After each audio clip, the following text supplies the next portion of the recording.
All right, welcome back into another One Piece card game video into the new year. That's right. Instead of doing the December top 5 decks, we're actually just going to skip right into 2024 for January. And it's actually a pretty important month because we do have the Card Fest / Battle Hour going on later into this month, which is pretty much nationals for all the players. One Piece is no different, and I think it's going to be a big one for sure. So hopefully you can go through all of these decks, take a look, and see what is going to be in that meta player pool, whatever you want to call it, and then kind of go from there what you want to choose. And of course, we only had a handful of tournaments to look at. As far as data goes, there's been, scattered ones throughout the country and as well as the world, but this is all going to be based on Eggman events with my buddy Hayden. Please go ahead and take a look at that if you want any of the lists, and of course subscribe if you're new. If you want me to continue this every month, I can, or at least before big tournaments. So if you took a look at my previous video, or if you watched that previous video, it should be no surprise that Katakuri is still around. It is still a very, very good deck. You should still have it in your playtesting pool, and he's got a couple of good tools out of OPO5, right? Like with OPO4, it was pretty much the same similar deck. Some people were putting in more of those skillless guards for OPO3, OPO2, well, OPO3, I'm sorry, OPO3 and OPO4, but that kind of strayed away with Whitebeard being banned and Zoro being banned and all other stuff. And it's really more of a focus of maximizing your 2Ks. The Shirahoshi is still there to shuffle through any of the bigger cards that don't have any counter power, which honestly in this deck, it's not that many. It's less than 12, I think, counting the Parosparrow. And now you do have access to Gadatsu and as well as 200 million volts, which of course you already know what's on this list as well is going to be a Nell, which is going to be using both of those cards pretty frequently, and is just as much as Katakuri at this point. I think these are kind of the two flex spots, the tech spots, that type of thing. This list is, of course, by Fernando, with the Parish Treasure Cup getting top 8. And I think this list is pretty solid. Like, if you wanted to play Katakuri, this is a great list to start with competitively and just in general.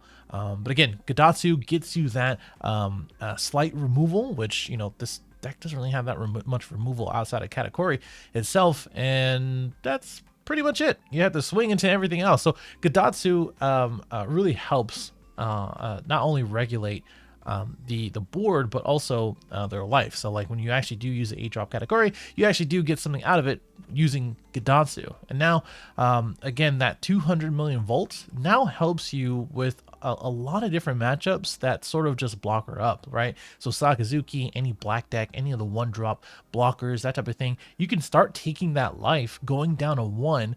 And this is where you don't see Yamato anymore. This is kind of like the replacement for Yamato, maybe. I'm sure there's a few lists out there that are still using Yamato. I'm pretty sure.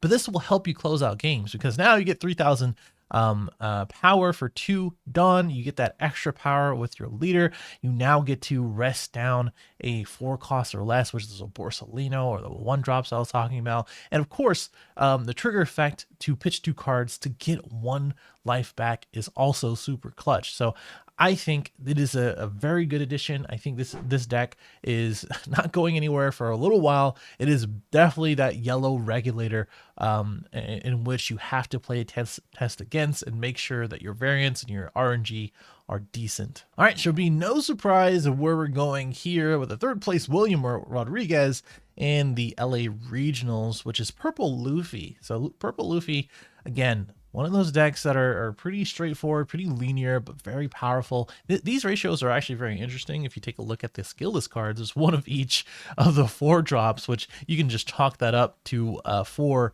of the 4 6s. And then 4 of the page 1s, and they're using the ulti page 1 combo. If you looked at my purple list, it used the film package, which I think is pretty fun. It's pretty different. I think like a lot of purple Luffy decks are kind of the same. It's not really much variance to them. There's like if you wanted to play this deck, like if you want to play Katakuri, if you want to, again, straightforward, pretty aggressive, life manipulation deck. But for Luffy, it is a pretty fast deck for what it is. Like you get the 5-drop kit out pretty quickly. You can poly into more Dawn into your 7-drop kid or Kaido, which this is only playing 2, but I think that's probably fine. You also have Magellan, where you use that in tandem with the 5-drop kid.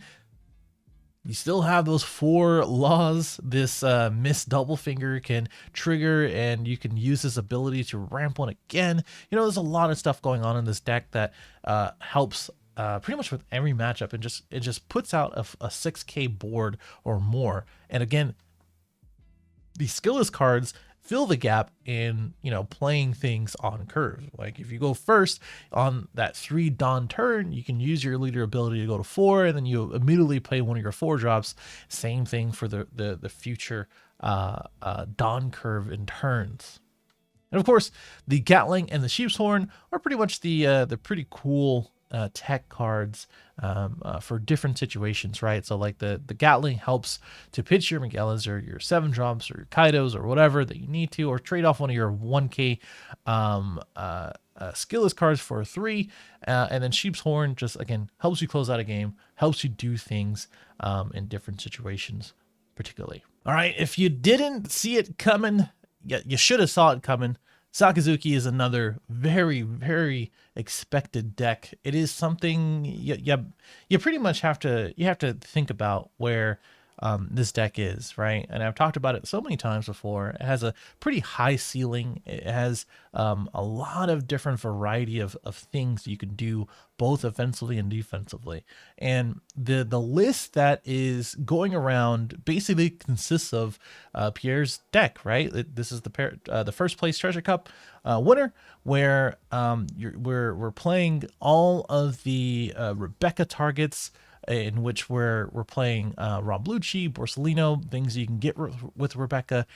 Brand new will help you get those things in trash if you need to pick it back up. Same thing for Hina, where Hina's in the trash. You can pick it up from Rebecca, or you can search it out with brand new, get it with Rebecca, everything back into the trash. You can pick up a Tashigi with Rebecca, that type of thing. You might start hearing what I'm really trying to get at. Rebecca's a very strong card, and it's kind of the heart and soul of this deck, mid to late game, right? Rob Lucci is super good, along with Ice Age and Great Eruption. You know, those things will be able to pick off so many things on the board. It's pretty crazy. Along with Houndblaze, right? Those last 3 event cards, Ice Age minusing 5, Great Eruption minusing 2, your leader minusing 1, Tashigi minusing 2, etc., etc. You know, Hina minusing 4. It gets a little ridiculous, and then Houndblaze just gets rid of everything. What's interesting about this deck list, in my opinion, is the 4 Borsellino and then 2 Kuzans. I feel like there's like a 3-3 split, maybe even Borsellino going down to 2. But I think, you know, I guess it just depends on what the situation calls for. And I think maybe going against a lot of yellow, going against a lot of other black decks, maybe even in the mirror where you can bottom deck Borsellinos, you can bottom deck Rob Lucci. I think that is what the thought process is, where in the mirror, it kind of like it matters a lot.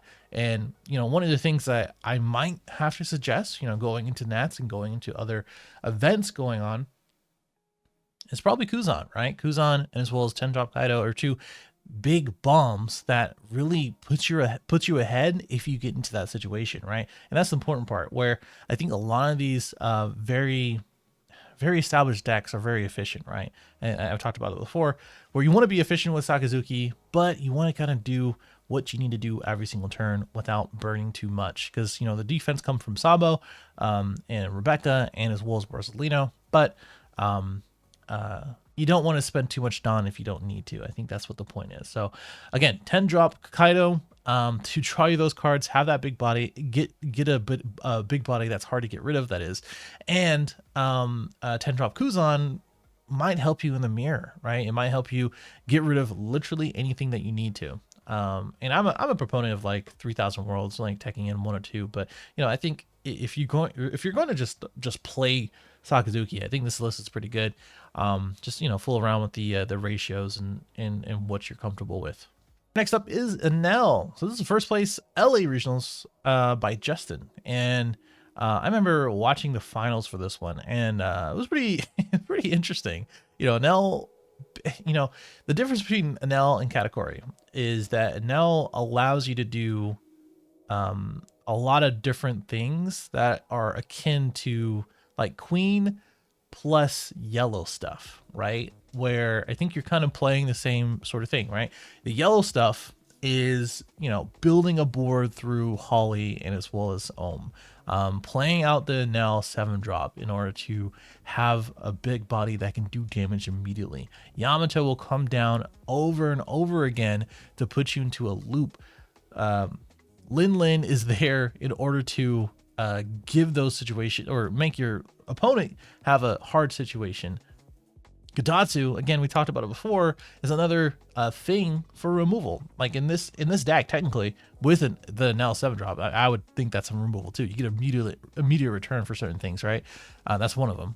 Gidatsu's removal, the 8-drop, the Yamato, Thunderbolt, all that's removal. And Thunderbolt is also interesting to pay for too, for a lot of the different situations where you kind of want to get down to 1, so that way you can start doing the things you need to do with Yamato, and as well as your leader effect.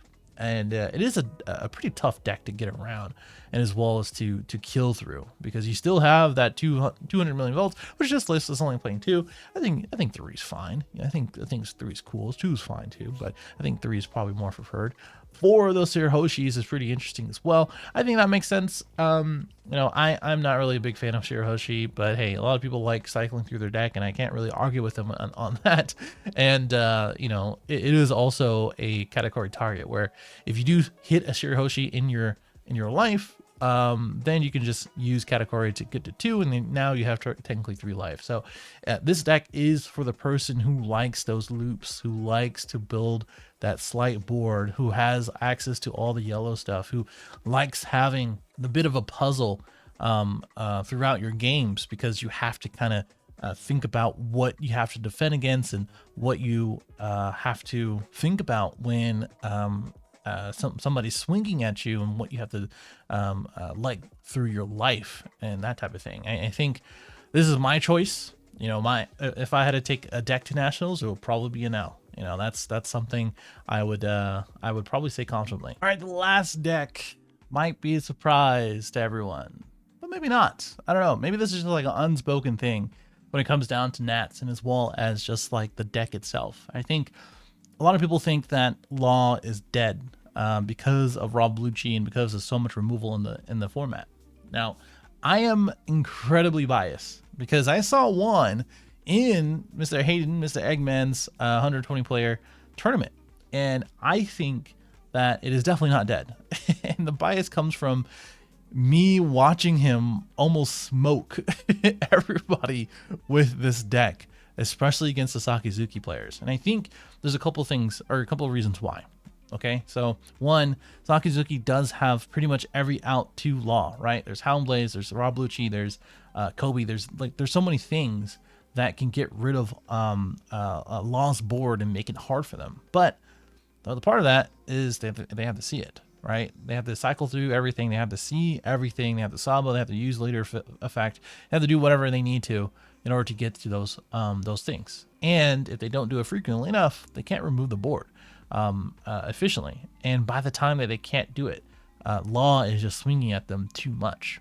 Another part of that is that there's a lot of seasoned Law players, right? This has been the same deck pretty much outside of this Nico Robin that we see here, maybe this Brook that we're looking at here from Juan's deck. Maybe those are just tech choices for him, but I think a well-trained Law player probably already knows that his stuff is going to get blown up.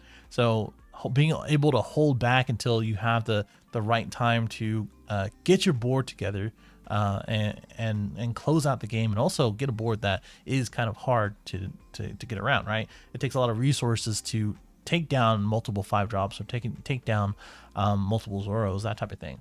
Maybe that's what it is. But again, I don't think this deck is, I think it's pretty safe to say this deck is always going to be good. There are now a lot of different things that hurt this deck from Fire Fist again to Rob Lucci to a lot of other things. But I think this is a cool bias pick. There's a lot of cool decks out there, and there's ones that I haven't mentioned. If I had to go with a list of like honorable mentions, I think obviously Red Purple Luffy, Red Purple Law, maybe Big Mom. Both Big Moms actually are pretty interesting to play. I mean, there's a lot of decks out there right now that you have to kind of watch out for, but I think these are a pretty solid top 5. And you know, that last pick, the Law, can be switched out for any other deck that you might think of. But I think this is it's gonna be an interesting Nationals. I think it's an interesting meta right now. And if you agree or disagree, let me know in the comments below. I'm as a content creator for the last 6 or 7 years at this point, I'm very used to people in the comments just arguing about nothing, or if I'm wrong about something, or how I pronounce something. I'm very used to it. Either way, subscribe if you're new, like, dislike, and I'll see you in the next one.